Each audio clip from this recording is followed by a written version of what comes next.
tawagin, Attorney Vic Rodriguez!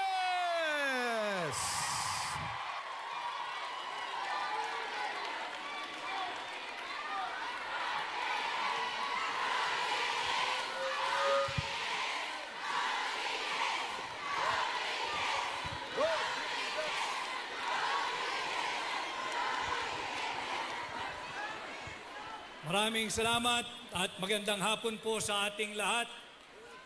Magandang hapon sa lahat ng Pilipino. Ngayon tayo ay hindi lamang nationwide, kung hindi live worldwide. At dahil dyan, tayo ay nagdiriwang ng araw ng pasasalamat. Simulan ko ang aking mensahe ng pagsasabi ng salamat sa KOJC. Maraming salamat sa inyo at nagawa natin ang ganitong pagtitipon hindi lamang dito sa Hong Kong, kung hindi uulitin ko worldwide. Maraming salamat din kay Pastor Apollo C. Quiboloy sa kanyang 101% pagsuporta sa Duterte-approved, endorsed and certified senators.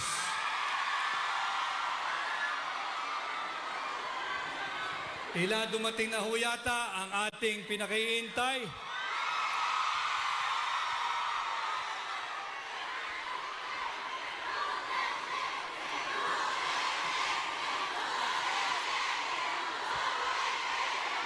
Mabuhay si Pangulong Rodrigo Roa Duterte!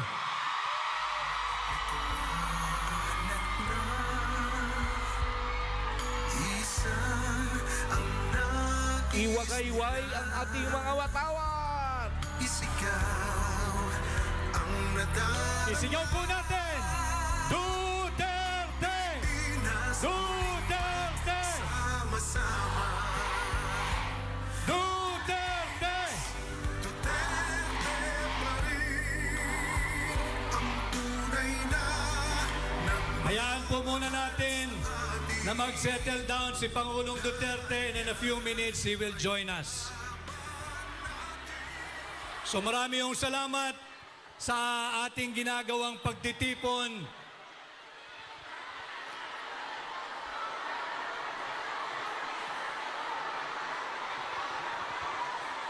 Okay, makakaupo lahat. Makakaupo lahat. Okay, silence po. Alam kong excited na ho kayong lahat sapagkat kaming miyembro ng Team Suka ay excited na ring marinig muli si Tatay Digong. At ito nga ho yung dahilan ng ating pagtitipon ngayong hapon. Ang pagbibigay ng pasasalamat. Salamat kay OJC, salamat Pastor Apollo C. Quiboloy. Salamat siyempre sa presensya kanina ng ating pangalawang Pangulo, Vice President Inday Sara Duterte. Paulit-ulit na pong binanggit, subalit hindi po ako magsasawang ipaalala sa inyo. Ating protektahan at ipagtanggol si Vice President Inday Sara Duterte.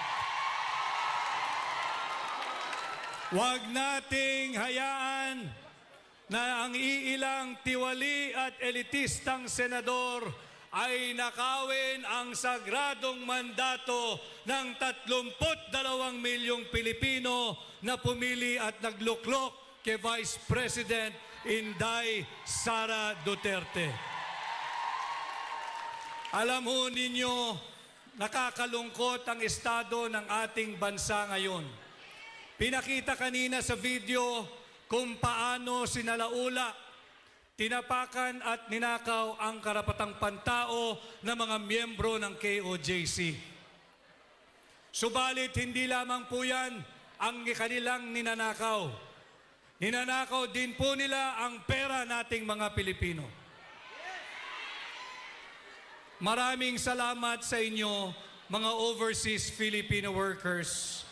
Maraming salamat sa Filipino migrants because last year, kayo po ay nag-ambag sa nation building sa ating ekonomiya ng 38.5 billion US dollars in form of remittance. 38.5 billion dollars ang inyong itinulong sa ating ekonomiya. Subalit, ano ang ginagawa ng Marcos administration?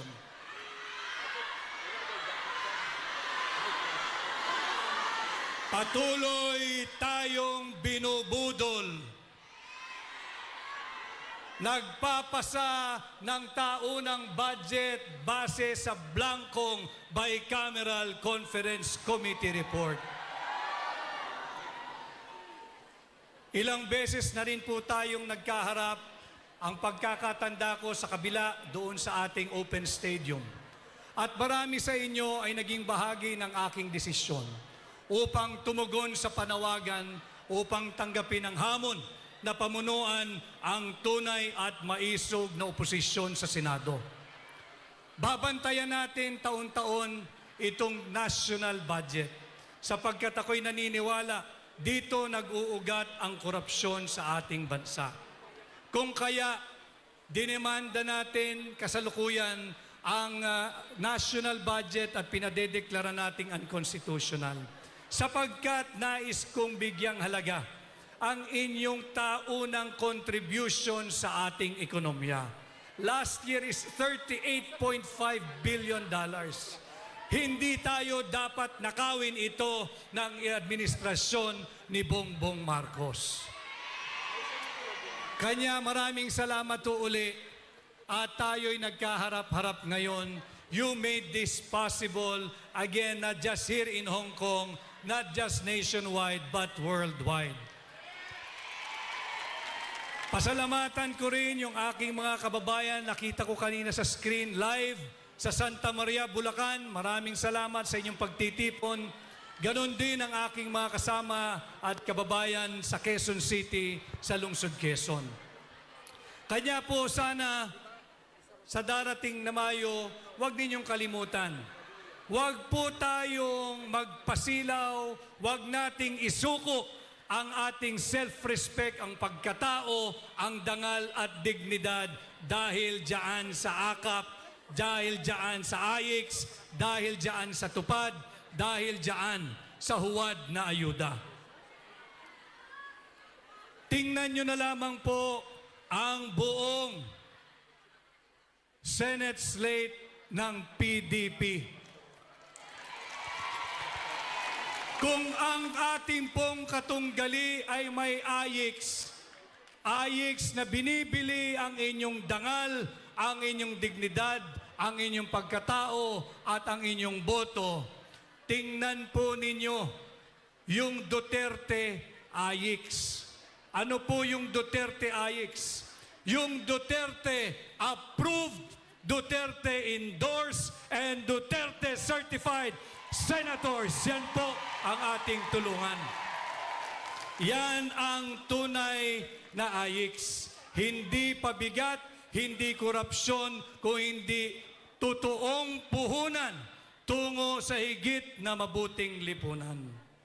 Tayo po ay nabigyan lamang ng 5 minutes at kagaya po ng aking kaibigan, si Senador Dante Marcoleta, nais man ho naming magbigay ng awit, subalit pag yan ang aming ginawa ni Senador Dante, hindi pa man nagsisimula ang aming termino, matatapos agad. Kanya hayaan nyo na lamang po na kami ang inyong maging tinig. Aking pinagpapatuloy yung napakahalagang kaso na magdedeklara sana na unconstitutional, illegal, immoral, invalid, and criminal yung 2025 budget. Ipagpapatuloy po natin ito. Meron pong magaganap na oral arguments sa April 1, 2, and 3. At ito po ay para sa inyo sapagkat pinapahalagahan natin ang inyong kontribusyon sa ating ekonomiya. Uulitin ko, $38.5 billion last year. Huwag tayong pumayag na mauwi lamang ito sa pagnanakaw at sa bulsa ng mga tiwaling politiko. Muli ho, ako'y nagpapasalamat sa inyo, nagpapasalamat kay Tatay Digong. Siya ho ay nagsilbi na sa atin ng 6 solid years as our President. Pagkatapos ng kanyang termino, hindi tumigil ang kanyang pagmamahal sa ating mga Pilipino. Patuloy siyang naninindigan at tumatayo bilang inspirasyon, bilang leader, bilang tatay ng bawat Pilipino. Kanya kay Tatay Digong, maraming salamat sa iyong pagmamahal sa ordinaryong Pilipino, sa iyong pagmamahal sa ating bansa. Huwag po natin siyang pababayaan, patuloy nating tulungan, ating protektahan si Vice President Inday Sara Duterte at siyempre, huwag ninyong kalilimutan ang aming buong grupo, ang bumubuo ng Team Suka. Tatandaan nyo lamang ho na ang suka ang kalaban ng tanso, ang suka ang kalaban ng peking ginto, at ang suka ang tutugis at magtatapos sa mga nambubudol sa ating mga Pilipino. Maraming salamat po muli. Ako'y si Attorney Vic Rodriguez, Pilipino, abogado, maisog. Maraming salamat. Maraming salamat, Attorney Vic Rodriguez.